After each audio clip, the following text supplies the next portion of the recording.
every function, right? So visually, it's a diagram where you have the customer in the middle, and every function is centered around the customer. Pick up all the experiences that you can, both in terms of work as well as in terms of life experiences, because that truly prepares you to become the CFO of a venture fund. And in fact, this is a book which is called Barbell Prescription, right? As they say, there are some things which fundamentally change your outlook.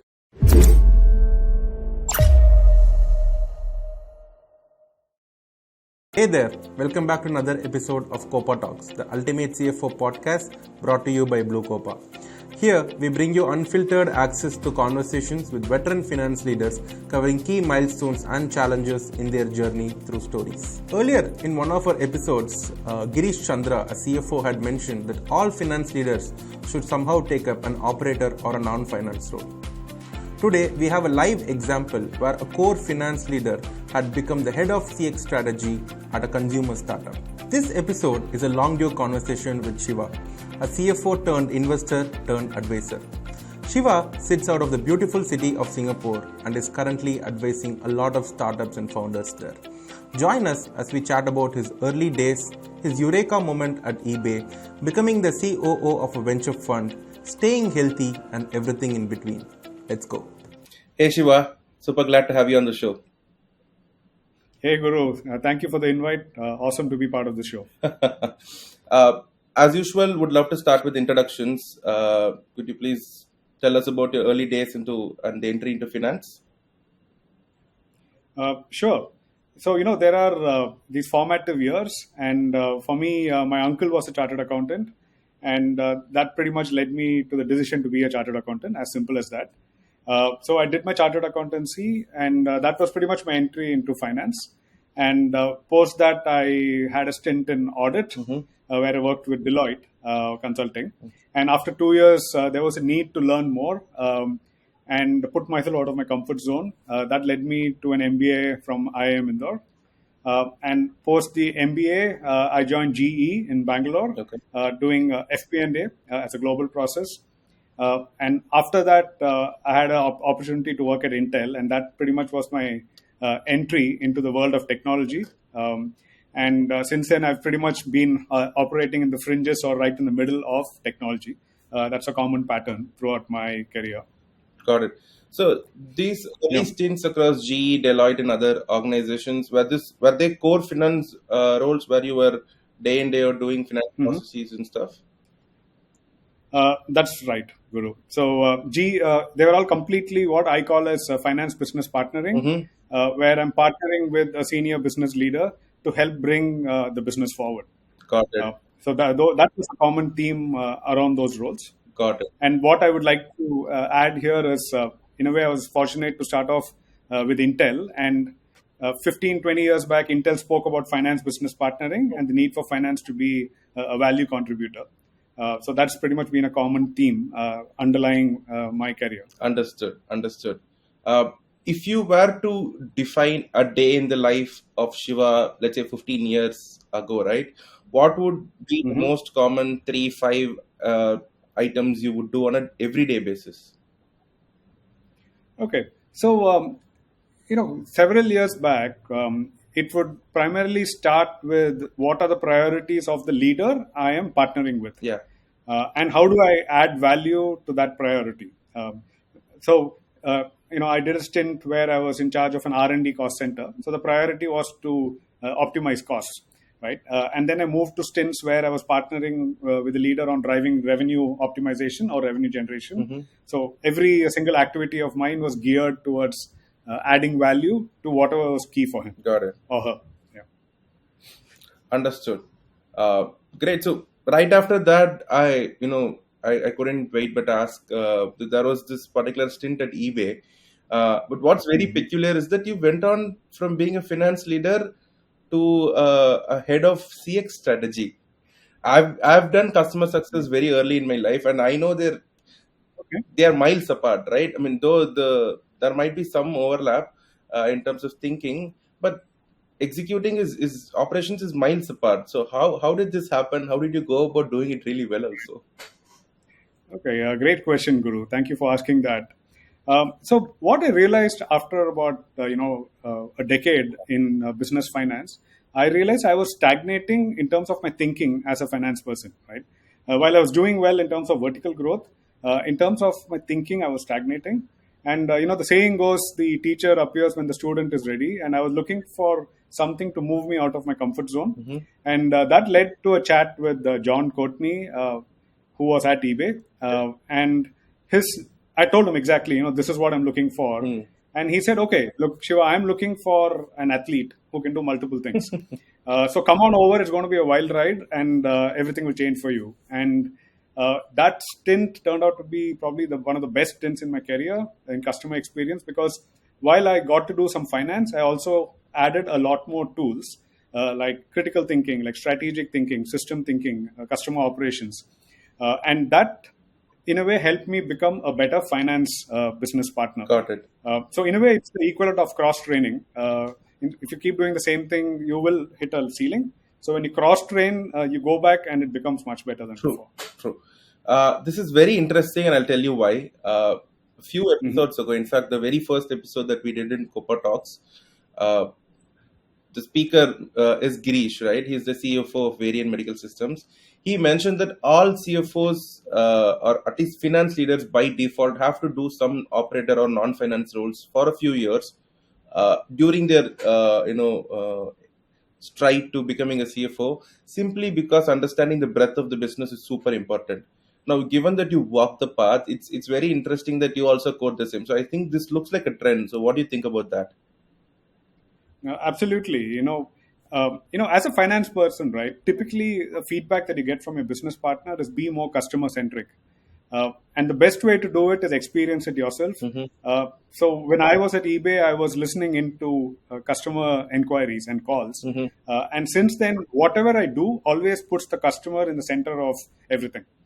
So it becomes part of your muscle memory now, rather than telling yourself, okay, I'm having the solution as a finance person, but is it right for the customer? You have to think consciously. But now when you propose the solution, it's just part of your muscle memory. Got it. You keep the customer at the center and work backwards, kind of a mentality. Correct. And, every function, right? So visually, it's a diagram where you have the customer in the middle, and every function is centered around the customer. Correct. Right? Including finance, accounting, sales, customer experience. Organizations which do that effectively would be doing extremely well, right? Got it. I think that sounds very interesting. So how long was this, head of strategy stint? So I did that for close to 3 years. And it was unbelievably tough. But then after a point, you realize true comfort is out of your comfort zone, right? So initially you resist it, and once you embrace it, you're pretty much fine. Got it. I have a trick question now. Would you give anything to go back and relive those 3 years? Oh, absolutely. In fact, I would probably try make it 4 years, right? Because what I learned in 3 years would have taken me about 10 to 12 years outside. So I would absolutely go back. Great question. Got it. We'll think about that. We'll probably devise something for it. Great. So sure. Moving forward a little, right after this, you've also taken another interesting role. Your career graph is extremely unconventional, and that's very interesting in a way. So you went on to become the COO of a venture fund, right? BeyondSeed. How did that happen? What drove you towards that, and how was that experience like? Sure. So in my career, right, after the stint with multinationals, I pretty much moved into startups simply because I felt I had hit a ceiling in terms of my learning, and startups gave me an option to do much more, right? So that pretty much led me to the world of startups. And after working with entrepreneurs and founders, I had this itch to become a founder myself. So that led me to the role at the venture capital firm, where I was a co-founder, COO, and CFO. And it was a smallish firm where we were, in day zero, we're trying to build the foundational blocks. And for me, it was very clear. I felt it was an opportunity to apply all that I've learned at a much broader scale. Got it. Right? So you learn 10 tricks, or let's put it this way, right? it gave me an opportunity to paint a much broader canvas to paint all the colors that I picked up in the course of my career. That's the way I would describe it. Understood. So you happened to mention that you were also a CFO. And as a follow-up, I would like to understand what were the roles and responsibilities like for a venture fund CFO, and how is it any different from a modern CFO who's working across other product or service businesses? Right. So, look, in a venture fund, right, again, it's a marketplace at the end of it, where you have your investors come in, and then you deploy the funds into founders and startups, right? And you are pretty much erecting the roof under which all this is happening. Sure. So, as a CFO, I'll talk about the CFO bit. Yeah. So, what way I used to think about it was first, how do I, monitor or right size the funding part of it. Mm-hmm. So that involves making sure that you're compliant, you're making sure the investor calls happen at the right time, you have the right investors, you're also prospecting for investors, right? In a way, as a small firm, you end up doing sales as well. And then the other part is the deployment, which is the whole startup ecosystem where you're deploying funds. And on the marketplace side, you have to make sure that everything is solid, rock solid, which is you're saying compliant with the relevant roles, everything is accounted for. You are also running an operations for the marketplace for our expenses. Yeah. So you got to make sure that they're all tracking well, right? Okay.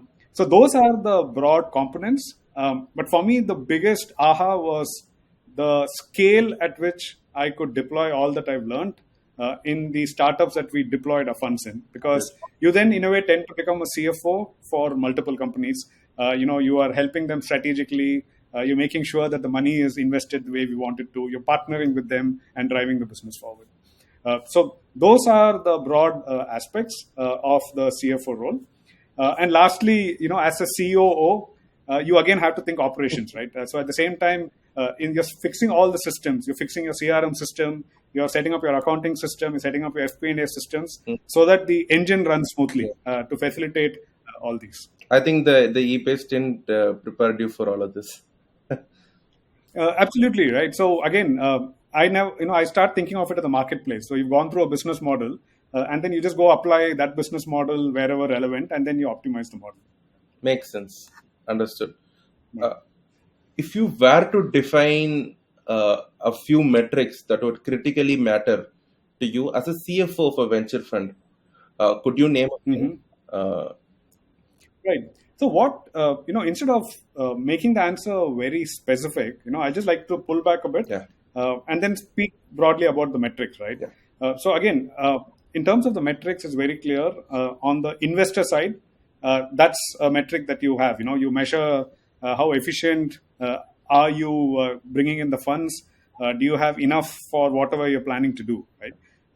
So on the investor side, and of course, providing the investors metrics in terms of how good the portfolio is doing. Yeah. So those are the broad metrics. And in terms of deployment of funds into startups, you got to make sure you're creating value, and you also got to make sure you're measuring the value, right? Got it.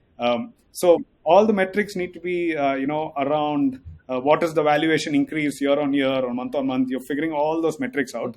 But the beauty of it is that's an outcome. The process is partnering with them, helping the founders in terms of, the areas that they need. When you get the process right, then the metric outcomes are very clear, right? So you go and measure that. And lastly, again, the marketplace, the roof. The metrics are around compliance. The metrics are around, it's a business. So you got to make sure profitability, you got to make sure your burn rate is correct for the VC firm. Right? Got it. You got to make, so all that you optimize for. And lastly, it's something I learned in eBay, where I think in terms of scorecards and dashboards. When someone asks me, it's like a tennis match, right? What's the score? You say it's 3 love or 4 love. But someone asks, okay, tell me the aces, tell me the service winners. You get into the dashboard and you get very critical, very clear on what you want. Yes. Any metrics need to fit into these parameters. So you depend on who's asking, you give them the scorecard, and if they want more, then you dive deep into the dashboard. Yeah. Understood. Interesting. Right. Cool. You've been a co-founder, COO, and a CFO of a venture fund. So becoming a CFO was by default, given that you had the finance credentials. Now let's say there's a person who wants to become a CFO and hasn't taken the founder route. So how does one become a CFO then? Right. And to clarify, Guru, is this the CFO for a venture fund or is it a generic No, particularly about the venture fund, because how does one become a... Okay. So I'm going to give a slightly unconventional answer, right? I would say pick up all the experiences that you can, both in terms of work as well as in terms of life experiences, because that truly prepares you to become the CFO of a venture fund, right? Because a venture fund is very broad, although eventually venture funds specialize in a certain area. Yeah. The broader you are in terms of your life experiences and your work experiences, the more effective you are, right? Because for a venture fund, you need to be an athlete who can do multiple things, right? Even if it's a CFO role. Yeah. So you got to, and it's a marketplace model, you got to figure that out. Yeah. So my suggestion would be for someone to pick up these experiences. And the last bit is, in my view, a degree in accounting or multiple YouTube videos on how accounting works is also critical for a CFO's role. Understood. In a venture fund, because you got to get specific at times. Understood. So I'm really glad you brought YouTube up here. Not a lot of folks credit the platform enough for the amount of wisdom it provides. Absolutely, Guru. I mean, today the learning, it's all out there. It's just a question of going there and finding the answers. Yep. Great. I'm going to slightly improv here. So you, having been a CFO and a founder, and to quote another example is Raghava, right, of Bluecopa, who's been a finance person all his career and then had two of his startups, and this is his third venture and everything. So a lot of finance people are now starting up. It's not a new trend. It's been there for a very long time, but it's picking up a lot in the recent days. So I want to understand from you, from your side of the table, how do you encourage more CFOs or more finance qualified people to become founders? And how do you expect this trend to grow? What do you think they should do to let this trend grow? Right. So it's a very interesting question, right? So rather than encourage people to become founders, I would encourage people to be self-aware and see if they want to become a founder, simply because it's a completely different ballgame, right? So staying and everyone need not become a founder, because if you're not comfortable operating in that space, eventually you're not going to do well, right? So I would say the first step is to look deep within and see if there is that calling to go and do something or build something on your own. Yeah. So if that is in place, then just go ahead and do not limit yourself by anything. So what I have frequently found is fear is the biggest limiting factor for all of us. It's in a way an evolutionary thing, because we've been programmed. Without that fear, I wouldn't be around, because my ancestors would have been eaten by somebody. Yeah. Right? So in a way, but that model need not work in the modern day context. So in a way, get rid of the fear, because you are going to step into an unknown, and just step in and things will be fine. That's the way. That's all I would encourage people to do. Understood. An adjacent question. So let's say there's a product idea or a service idea and the founders are already starting up, right? Now, there is a person who would like to join in and he has a finance background. A very vague example would be like an Aman Gupta, right? Who started both. He essentially does a lot of go-to-market and marketing today, but he's a CA himself.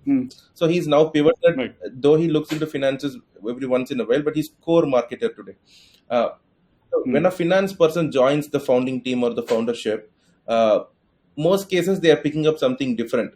So would they eventually roll on to become a CFO, or would they pick up something? Again, it's a very subjective question, but I just want to understand how the trajectory looks like. Right. So again, great question. First thing is it depends on what scale that person is joining in finance, right? So at a much smaller scale, there's only so much that a finance person can do. There will still be some capacity left over. Correct. So the question then becomes, how does the finance person add value? It could even be selling the product. It could be fixing the operations. So that's how you add value to that role. Got it. Right? Of course, once beyond a certain scale, it becomes a hardcore finance role where a person does what a traditional or a finance person should do in keeping the ship tight and making sure everything operates well and be a business partner, then the person goes and executes on that. Yeah. So it all depends on at what stage you're joining. The earlier the stage, the more opportunity to add value directly to revenue or through operations. Understood. Makes sense. Great. I think enough of finance. We've spoken it for a very long time. We'll Right. go a little different in terms of route. You as a person signal a lot of being healthy to me, right? I've seen you in person. I've seen you virtually as well. You were a fierce, influencer of being healthy. So, Right. just walk me through it. When did this mindset occur? What are you doing to be healthy Right. every day? How do you stay this fit? Okay. Thank you, Guru. I think during one of my stints, earlier stints, I realized that my health metrics were going down the drain. Got it. While I was doing extremely well professionally, the health metrics. So that was a wake-up call for me. And since then, I've been a lot focused on health. Got it. People typically are asked the question, how do you manage to be a CEO or CFO while taking care of your health? And I think the question needs to be flipped around. While staying healthy, how do you manage to become XYZ? It's a fundamental shift in mindset, which is very critical. Lovely. Right. Yeah. And then for me, in terms of fitness, I've got a couple of operating principles. And in fact, this is a book which is called The Barbell Prescription. Yeah. Right. As I say, there are some things which fundamentally change your outlook. So I chance upon this book, and the fundamental premise is that as one gets older, it's not 60 plus. As one gets older, which is 30 plus, muscle starts dropping off, and it becomes extremely critical, right? So for me, that was a very important moment. And I guess after that, I've been, in terms of the health, I would say there are a couple of things. First is build muscle, and for which barbell training is the most effective, because all of us have limited time. So you go do barbell training. Its fundamentals around sleep well. Yeah. Sleep is when the body heals. So make sure that you're nailing it. Eat well. Eat 80% of the time. Eat healthy. If there is something you're not looking forward to, it's probably healthy for you. That's the simple metric I have. So eat healthy. And of course, there is the whole meditation. While muscle is for the body, meditation is for the mind. So you can do anything from 10 minutes a day to a 10-day Vipassana camp, right? So these are the key principles of health. It's just the basics. You nail these few things, and typically the health takes care of itself. And lastly, look, if you don't take care of yourself, you can't take care of others. So if you are healthy, then you can support the people in your life and at work and your team, right? So I think that's the biggest value add that health can bring to a person. Okay, you've dropped enough truth bombs for me to be scared right now. I wasn't ready for this truth. Great. If you have to just give like a 3-point checklist, right? Not that we want to fix all of this in one go, but a 3-point checklist for something that everybody should immediately start with. What would they be? So for me, it is fundamentally eat healthy, right? That's the basics, right? Eat healthy, sleep well, make sure you prioritize sleep. And just one thing is build muscle, right? That's it. If you get these three in order, everything else will fall into place. Got it. I think this is a very consistent statement across everyone across the globe, in fact, right? Irrespective of industry or what they do. Eat healthy, sleep well, be energetic and everything. I think, yeah. Perfect. Yeah. Perfect. Yeah. So this is a segment where I want to understand how you, having been in the industry for more than 2 decades now, this is a segment where I want to do something like a then versus now kind of a scenario.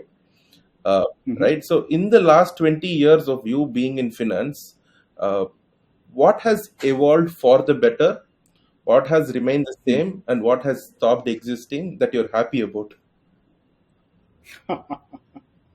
Right. So, great question, right? In terms of what has evolved, it's technology, right? Today we have cloud, we have access to the best tools.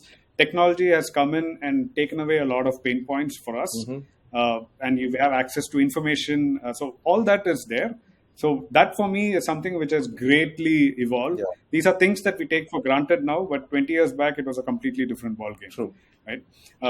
So that for me is the biggest thing that has evolved. Right? That's one thing. And in terms of what has remained the same, it is relationships and people. Right? You might have all the technology going in, but end of the day, you get work done through relationships. If you're getting work done without relationships, it's typically not sustainable and it's going to break down. Correct. Right? So that is fundamentally remained the same. You can call it cloud, remote working, is name it anything, but this is very critical. It's remained in place. I guess what is deteriorated, honestly, is a focus on today versus tomorrow. So it's become a very quarter-driven exercise in general, where people are ruthlessly prioritizing short term. Yeah. And there will be implications of it in the medium to long run, which come in later. For me, that has something which has deteriorated significantly. Got it. Just flipping the switch, one of the things that I noticed then versus now majorly is how businesses start, or like you said, right, short term versus focusing on short term versus long term in a different way. Back then, you had 80-90% of the businesses which were bootstrapped. People took some time to reach the escape velocity, scale the revenue, become profitable. They were conscious on being profitable, right? As opposed to today, where capital is accessible, there is very less resistance for you to get early cash, get going, experimenting your ideas, building a platform. If it works, it works. If it doesn't, it doesn't. Somewhere I feel that this mind shift has been a very not to be too harsh towards it, but I feel it's a little. It feels like a pest. That mindset feels like a pest. I think the companies or the founders of today should genuinely start thinking about building long term. Take some time in building the business. Right? It doesn't matter if you go IPO in 5 years or 10 years. It doesn't matter as long as you go public. You are profitable. You make a lot of money. Right. Absolutely, Guru. Great point. See, the fundamentals remain the same, right? In terms of being profitable, having a good product and revenue growth, and people who kind of contribute to these, right? The great organizations are those who nail all three. Yeah. If it's a three-legged stool, and if any of those two legs get cut, that stool is going to eventually fall, right? So you're absolutely right. These fundamentals are being ignored. I'm not saying everywhere, but it's being ignored. And that's something which we all need to address. Got it. So there's a follow-up here. If you were to go back in time and fix something, what would that be? Yeah.